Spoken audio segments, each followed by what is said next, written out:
Това лято се проведе 8-то издание на Международния музикален конкурс за оперни певци Art Stars. Това е конкурса, който твърдя, че ползотворно подава ръка на младите таланти и спомага за тая реализация.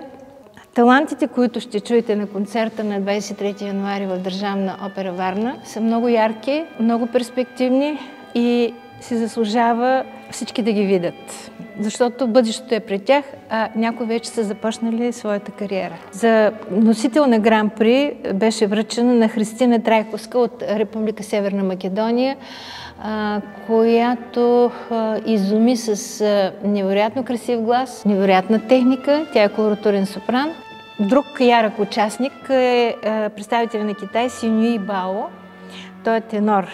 Двамата са възпитаници на професор Иванка Нинова, която е член на конкурса от основаването. Друг участник е Денис Иванов. Той е баритон, изпълнител, талант с много интересна съдба, сценограф, автор на костюми. Изявява се в много държави, много успешно, но ще го видим за първи път и на сцената като певец, а не само като сценограф. Голямата изненада за този концерт е Александрина Михайлова. Получи награда Гран-при на първия конкурс Art Stars. Тогава беше само на 17 години. Изключителен талант. Тя се пребори с 20 и 30 годишни изпълнители.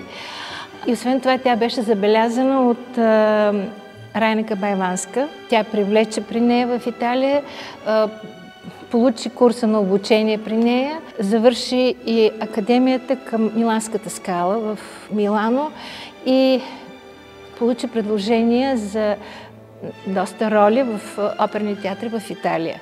За мен това е човека, който получи наистина много добра реализация и ще бъде голямо удоволствие да я чуем и да я видим.